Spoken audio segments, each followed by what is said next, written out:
Hello साथियों, मैं V L लोना मेरे यूट्यूब चैनल स्टडी टाइम में आपका हार्दिक स्वागत करता हूं। हम हिंदी साहित्य का इतिहास पढ़ रहे हैं और इसके अंदर हमने जो एक आदिकाल है उस आदिकाल के बारे में अच्छे से अध्ययन कर लिया है। पिछली जो क्लास थी उसके अंदर हमने भक्ति काल की शुरुआत की थी, यानी भक्ति काल के कुछ जो पॉइंट थे जो हमने देखे।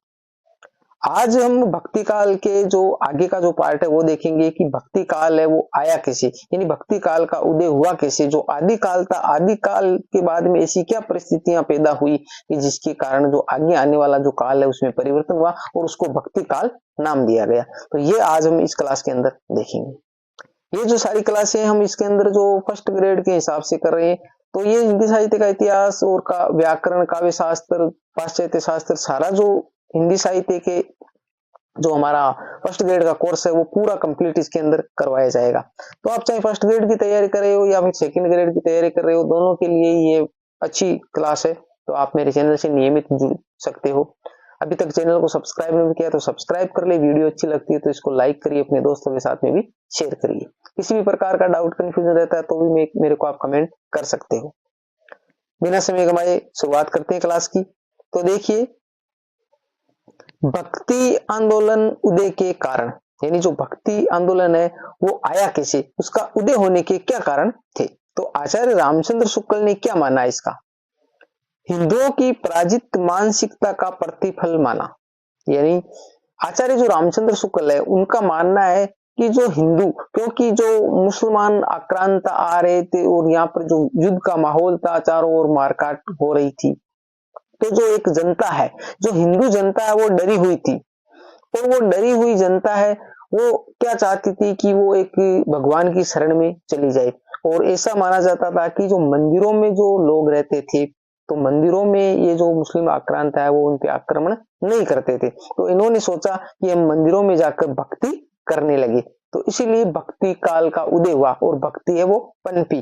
तो ऐसा मानना है कि जो आचार्य रामचंद्र शुक्ल का, आचार्य रामचंद्र शुक्ल ने माना है कि जो हिंदुओं की जो पराजित मानसिकता थी, यानी हिंदू है वो हार रहे थे, पराजित हो रहे थे, तो उनकी जो मन की ऐसी स्थिति हो गई थी, तो उनका प्रतिफल ही भक्ति है। यानी भक्ति के पनपने का जो कारण है वो आचार्य रामचंद्र शुक्ल के अनुसार है कि जो पराजित मानसिकता थी हिंदुओं की, उसी के कारण है हमारी भक्ति है वो पनपी है, भक्ति आंदोलन की शुरुआत हुई है। इसके लिए उन्होंने एक पंक्ति लिखी है। आचार्य रामचंद्र शुक्ल ने क्या लिखा है? अपने पौरुष से हताश और निराश जाति के लिए ईश्वर की शरण में जाने के अलावा उपाय ही क्या था, आचार्य शुक्ल। ये मोस्ट लाइन है, पूछी जा चुकी है एग्जाम में कई बार। यानी अपने पौरुष से हताश और निराश जाति के लिए ईश्वर की शरण में जाने के अलावा उपाय ही क्या था, निम्न पंक्ति किसकी है, ऐसा पूछा गया है। ठीक है, तो ये आचार्य रामचंद्र शुक्ल की है। अच्छे से इसको दिमाग में सेट रखना है। आचार्य रामचंद्र शुक्ल से संबंधित तो सारा मैटर आपको याद रखना ही रखना। बहुत सारे क्वेश्चन है वो आचार्य रामचंद्र शुक्ल से संबंधित पूछे जाते हैं, first grade, second grade, college, व्याख्याता, ये सारे जो एग्जाम है इसके अंदर, क्योंकि ये महत्वपूर्ण। आचार्य रामचंद्र हो गए, हजारी प्रसाद द्विवेदी हुए, डॉक्टर रामकुमार वर्मा हो गए, तो इनसे संबंधित एग्जाम में क्वेश्चन अक्सर पूछे जाते हैं। तो आचार्य रामचंद्र शुक्ल ने जो कहा है कि अपने पौरुष से हताश और निराश जाति के लिए ईश्वर की शरण में जाने के अलावा उपाय ही क्या था। आज के टाइम में जो परिस्थितियां पैदा हुई थी, तो पीछे की जो बात करें भक्ति काल की और आज वर्तमान की, दोनों को हम मिलाकर बात करें तो भी ऐसी स्थिति है। आज देखिए, ज्यादातर जो भक्ति की बात करें, हम भक्ति की बात करें तो ज्यादातर भक्त आपको किस में मिलेंगे? उसमें मिलेंगे जो गरीब और बेसहारा है, गरीब और बेसहारा, जिनके कोई सहारा नहीं है, जिनके पास में पैसे नहीं है, वो गरीब है। ज्यादातर भक्त आपको वो मिलेंगे। क्यों? कि उनको ऐसा लगता है कि उनके जो सहारा है वो सिर्फ और सिर्फ भगवान है, भगवान के अलावा कुछ नहीं है। तो वो सिर्फ भगवान की शरण में ही रहना पसंद करते हैं। तो वही टाइम, पुराने टाइम था कि जब उनके पास में कुछ नहीं बचा, बेचारों और लड़ाइयां हो रही, मारकाट हो रही थी, तो उनके कुछ भी सहारा नहीं था, तो वो निराश थे, हताश थे। तो उनके सिर्फ एक ही नजर आ रहा था कि भगवान या ईश्वर की शरण में चले जाएं। आचार्य हजारी प्रसाद द्विवेदी ने भक्ति आंदोलन को पीछे से चली आ रही परंपरा का विकसित रूप माना है। यानी ये जो आचार्य रामचंद्र शुक्ल का तो मानना है कि जो हार गए थे, ये पराजित हो गए थे, इस कारण ये भक्ति यानी भगवान की शरण में जाना चाहते थे, ये मानना था आचार्य रामचंद्र शुक्ल का। और जो आचार्य हजारी प्रसाद द्विवेदी, उनका मानना था कि जो पीछे से चली आ रही थी, पीछे से चली आ रही का मतलब हो गया जो आदिकाल था, आदिकाल था। आदिकाल के अंदर हमने पढ़ा रासो साहित्य पढ़ा, जैन साहित्य पढ़ा, सिद्ध साहित्य पढ़ा और नाथ साहित्य पढ़ा। तो सिद्ध और नाथ बौद्ध थे, उन बौद्धों से सिद्ध और नाथों का हमने पीछे से पढ़ा है कि उनसे उनका विकास हुआ है। और आगे जो संत मत है, ये संत मत है वहां से ही निकला है। जो संत मत है, हमारे जो हिंदू धर्म में जो संत होते हैं, तो वो संत है वो यहां से ही निकले हैं। तो अब देखिए आचार्य हजारी प्रसाद द्विवेदी क्या कहते हैं, जो आदिकाल में जो परंपरा चल रही थी उन्हीं का विकसित रूप है, वहां से जो पीछे से चली आ रही परंपराओं का विकसित रूप है, यानी उनमें धीरे धीरे विकास हुआ और ये हमारी भक्ति काल आया। तो उनका मानना है आचार्य हजारी प्रसाद द्विवेदी का कि पीछे से चली आ रही परंपरा है। और आचार्य रामचंद्र शुक्ल का मानना है कि जो ये निराश हो गए थे, हताश हो गए थे, इस कारण ये भक्ति में जाना चाहते थे। दोनों की परिभाषाएं अलग अलग है, अच्छे से आपको दिमाग में सेट रखनी। आगे देखो, आगे एक पंक्ति है, भक्ति का उदय दक्षिण भारत में हुआ, यानी हमारे जो दक्षिण भारत है, उस दक्षिण भारत के अंदर भक्ति का उदय हुआ था, उसे उत्तर भारत में लाने का काम रामानंद ने किया। ये मोस्ट है, यानी जो भक्ति है वो उदय हो गई थी दक्षिण भारत में और वहां पर अच्छे से चल रही थी, फल फूल रही थी, परंतु उसको जो उत्तर भारत में लाने का काम किया, दक्षिण भारत से उत्तर भारत में लाने का काम है वो रामानंद ने किया था। रामानंद है वो लेकर आए थे उत्तर भारत में। इसके लिए एक पंक्ति है और ये मोस्ट पंक्ति है, भक्ति द्राविड़ उपजी लिया रामानंद। ये बात कबीर ने कही है, कबीरदास ने कही है, भक्ति द्राविड़ उपजी लिया रामानंद, यानी भक्ति द्राविड़ का मतलब दक्षिण भारत। तो भक्ति दक्षिण में उपज गई थी, यहाँ पर पैदा हो गई थी, परंतु उसको लाने का काम, लाने का मतलब जो उत्तर भारत में लाने का काम है वो रामानंद ने किया था। और ये बात किसने कही है, कबीर ने कही है। और जो रामानंद है, रामानंद है, उस रामानंद के कितने शिष्य थे, रामानंद के 12 शिष्य थे। कितने शिष्य थे, 12 शिष्य थे। और उन 12 शिष्य में एक शिष्य कबीरदास भी थे, एक शिष्य कबीरदास भी थे। और इसके लिए मैंने आपको एक सूत्र पीछे भी, अगर आप नियमित मेरे चैनल से जुड़े हुए तो मैंने 400-500 वीडियो लगभग अपलोड कर दिए चैनल पर। हिंदी साहित्य का इतिहास मैंने पहले भी करवा दिया, हिंदी व्याकरण करवा दिए, काव्य शास्त्र करवा दिया, ये नए सिरे से हम वापिस कर रहे हैं। तो अगर आप पुराने जो मेरे जो नोट्स थे उन नोट्स के हिसाब से बताया गया है, तो अगर आप नियमित जुड़े हो तो आपको अच्छे से पता होगा। मैंने 50 से के लगभग क्वेश्चन आंसर की क्लासें करवाई है इस पर, तो उसमें भी मैंने कई बार व्याख्या सहित करवाई है, कई बार जिक्र किया है। तो रामानंद के कितने 12 शिष्य थे और इनका मैंने एक सूत्र भी बना रखा है, पिपन भा से सुधरे अंक। तो ये जो 12 शिष्य, इन 12 शिष्यों का एक का मतलब हो गया ये कबीरदास, ये इस कबीरदास के लिए आया। तो 12 शिष्यों के नाम है, जो हम रामानंद के बारे में आगे पढ़ेंगे तो आएंगे, तो उसके बाद आपको अच्छे से इसको समझा देंगे। रामानंद जी ने ही भक्ति के द्वार सबके लिए खोल दिए थे, कहने का मतलब जो भक्ति थी ये ऊपरी जो उच्च कास्ट के लोग थे उनके लिए ही थी, जो श्रवण कास्ट होती है जिसको हम क्षत्रिय वैश्य वो मानते हैं, ब्राह्मण, तो ये भक्ति उनके लिए थी। परंतु रामानंद ने इसको सबके लिए खोल दिया, सबके लिए मतलब जो शूद्र होते, नीची जाति के होते, वो भी भक्ति कर सकते। तो रामानंद जी ने भक्ति के द्वार सबके लिए खोल दिए थे। आचार्य हजारी प्रसाद द्विवेदी ने व्यंग्य रूप में कहा, हिंदू जाति में निम्न से निम्न समझी जाने वाली जाति भी अपने से निम्न एक जाति ढूंढ लेती है। ये लाइन भी मोस्ट है, एग्जाम में पूछी जा चुकी है। यानी आचार्य हजारी प्रसाद द्विवेदी क्या कहते हैं, आचार्य हजारी प्रसाद द्विवेदी व्यंग्य रूप में कहा है, व्यंग्य रूप में कहा हिंदू जाति में निम्न से निम्न समझी जाने वाली जाति भी अपने से निम्न एक जाति और ढूंढ लेती है। आप ट्राई मार लेना खुद भी, जब भी आप किसी से पूछोगे आप किस जाति के हो, चाहे नीचे से नीची जाति होती है उस जाति में आप जाकर, मैं किसी जाति का यहाँ पर नाम नहीं लेना चाहता हूँ, आप किसी भी जाति से आप जाकर पूछ लेंगे आप किस जाति को, वो जाति बताएगा। तो उनसे पूछेगी आपसे भी नीचे कोई जाति है, उससे पूछोगे तो वो कहेगा हाँ हमसे नीचे जाति बहुत सारी है। फिर आप उनसे पूछोगे, यानी सबसे नीचे चले जाओगे तो भी आप पूछोगे तो भी वो कहेगा नहीं हमसे नीचे तो और भी जातियां हैं। समझ रहे हो आप? तो कहने का मतलब हिंदू धर्म में ये जातिवाद इतना फैला हुआ है कि इसकी कोई सीमा नहीं है। ये व्यंग्य रूप में आचार्य हजारी प्रसाद द्विवेदी ने कहा है। भक्ति का आविर्भाव 7वीं शताब्दी में दक्षिण भारत में हो चुका था। ये लाइन हमने ऊपर पढ़ ली। ये जो दक्षिण भारत में जो भक्ति का आविर्भाव हुआ था, भक्ति वहां पर पनपी थी, तो वो 7वीं शताब्दी में पनप गई थी। तो भक्ति दक्षिण भारत में 7वीं शताब्दी में पनप गई थी और उसको फिर हमारे उत्तर भारत में लाने का काम है वो रामानंद ने किया।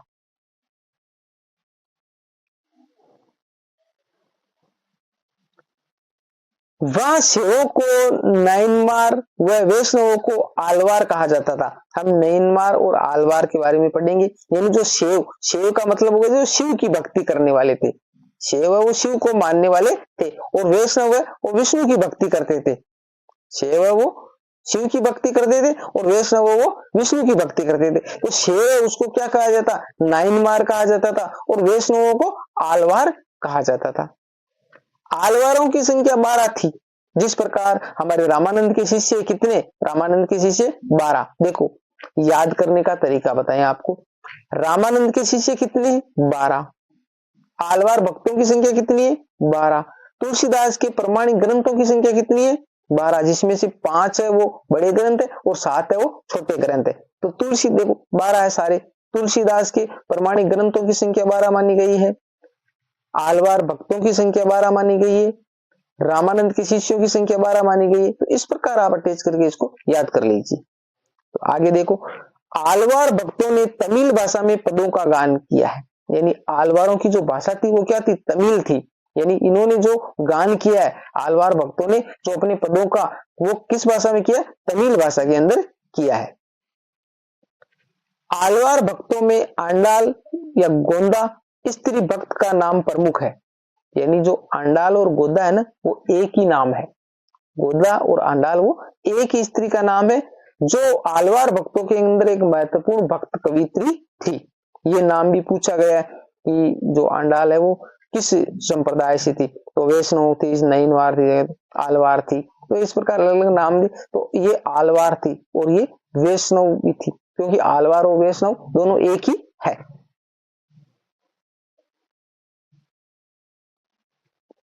एग्जामिनर क्या करता है, आपको कंफ्यूज करता है। तो आप इसको जो अलग अलग इनके नाम है और सारे को टच करके याद कर लीजिए अच्छे से। आपने याद कर लिया कि जो आलवार भक्तों में आंडाल गोंदा स्त्री भक्त का नाम प्रमुख है। अब आपको पूछ ले कि भाई आलवार है वही क्या है, वैष्णव है, और जो शिव है वो क्या है, नैनवार है। तो आपको यहाँ पर पूछ ले कि जो वैष्णव भक्तों में सबसे महत्वपूर्ण जो स्त्री कवित्री थी तो वो आंडाल थी। अब आपने आलवार नाम याद रखा है और आप दिमाग से निकल जाए। तो ऐसे दोनों को टच करके याद कर लीजिए। आलवार भक्तों के पदों का संकलन दिव्य प्रबंधनम, ये इनका मोस्ट ग्रंथ है, पॉपुलर ग्रंथ है आलवारों का। यानी दिव्य प्रबंधन नाम से किया गया है। जो आलवार भक्तों के जो पद है उन पदों का संकलन इसके अंदर किया गया, दिव्य प्रबंधनम, जिसमें लगभग 4000 पद है। इस जो दिव्य प्रबंधनम में लगभग कितने, 4000 पद है। मैंने इसके हर एक एक पॉइंट लेने की कोशिश की जो एग्जाम की दृष्टि से महत्वपूर्ण है। दिव्य प्रबंधनम का संकलन आचार्य रंगनाथ मुनि ने किया है। यानी जो आलवार जो भक्त है उनके पदों का संकलन तो किसमें है, दिव्य प्रबंधनम में। यानी जो पद है वो अलग अलग थे, उनको एक जगह इकट्ठा किया है, किसमें, दिव्य प्रबंधन नाम से। अब उस दिव्य प्रबंधन का जो संकलन करने वाले वो कौन थे, आचार्य रंगनाथ मुनि थे। दक्षिण भारत से आई भक्ति की लहर को उत्तर भारत में अनुकूल वातावरण मिला, मोस्ट लाइक। यानी जो भक्ति थी वो दक्षिण भारत में पनप रही थी, वहां पर फल फूल रही थी, विकसित हो रही थी। उसको रामानंद ने उत्तर भारत में लाने का काम किया। रामानंद ने उत्तर भारत में लाने का काम किया। जब ये भक्ति उत्तर भारत में आई तो यहाँ पर इसको अच्छा माहौल मिला, यहाँ पर भी इसको अनुकूल वातावरण मिला। जिस प्रकार होता है कि कई बार हम यहाँ रहते और किसी दूसरे इलाके में जाते हैं तो वहां पर हमारे को उचित वातावरण मिलता है, तो वहां पर हम खुश रहते हैं, अच्छे से रहते हैं। उसी प्रकार इनके साथ में हुआ कि जो भक्ति रामानंद है वो लेकर आए थे, कहां से, दक्षिण भारत से उत्तर भारत में। तो यहाँ पर उत्तर भारत में इसको अच्छा माहौल मिला। अब है निम्न प्रवर्तकों ने भक्ति आंदोलन में सहयोग किया। निम्न प्रवर्तकों ने भक्ति आंदोलन में सहयोग किया, ये हम अगली क्लास के अंदर देखेंगे। फिर जो कुछ संप्रदाय है जो अलग अलग पैदा हुए पनपे, उन संप्रदायों के बारे में हम अगली क्लास के अंदर देखेंगे। यहां तक आपको अच्छे से समझ में आएगा। किसी भी प्रकार का डाउट कंफ्यूजन है तो आप मेरे को कमेंट करके पूछ सकते हो। ठीक है, आपका जो सिलेबस है वो अच्छे से बढ़िया तरीके से आपको करवा दिया जाएगा। जब तक एग्जाम होगा थोड़ा थोड़ा करके हम सिलेबस करेंगे और थोड़ा थोड़ा करके जितना आप करते हो उतना आप याद कर लीजिए, क्योंकि पढ़ना उतना महत्वपूर्ण नहीं है जितना आप उसको समझते कितना हो, अच्छे से याद। जैसे मान लिया आप 10 घंटे पढ़ते हो और 10 घंटे पढ़ने के बाद में आपको याद कुछ भी नहीं हुआ तो कोई मतलब नहीं है। अगर आप 1 घंटा पढ़ते हो, 1 घंटे में जो आपने पढ़ा वो आपके दिमाग में अगर छप गया है, 6 महीने बाद में, 12 महीने बाद में अगर आपको वापस पूछा जाए तो आपको वो समझ में आया हुआ हो और आप उसका फटाक से आंसर दे सको। तो इसलिए मैं थोड़ा थोड़ा करवा रहा हूं कि आप जितना जो करवाए उसको आप अच्छे से याद कर लीजिए, क्योंकि एक अकेली हिंदी में एक हिंदी साहित्य का इतिहास ही नहीं है कि भाई अपने हिंदी साहित्य पढ़ लिया तो एग्जाम क्लियर हो जाएगा, क्योंकि इसके साथ में एक जीके का जो पार्ट जुड़ा हुआ है, जीके का पार्ट जुड़ा हुआ है और वो एक महत्वपूर्ण पार्ट है, क्योंकि उसके अंदर हमारे को 40% अंक लेकर आने। सब्जेक्ट के अंदर सभी बंदे लेके आ जाएंगे, परंतु जीके वाले पोर्शन के अंदर 40% लेके आना अनिवार्य। अगर 40% लेके नहीं आते हो तो आप रह जाते हो। और पिछली जो फर्स्ट ग्रेड थी उसके अंदर मेरे साथ में यही हुआ था, पिछली जो फर्स्ट ग्रेड थी उसके साथ मेरे साथ यही हुआ था, क्योंकि मेरे हिंदी में 83% नंबर थे, हिंदी में 83% नंबर थे, परंतु जीके वाले पोर्शन में एक क्वेश्चन से रह गया था, एक क्वेश्चन से रह गया था। तो इसलिए उस जीके को भी आपको बराबर टाइम देना है, अच्छे से उसको समझते हुए करना है। हाँ, सब्जेक्ट में आपको अच्छा स्कोर करना है, जीके वाले में आपको नॉर्मल रहे।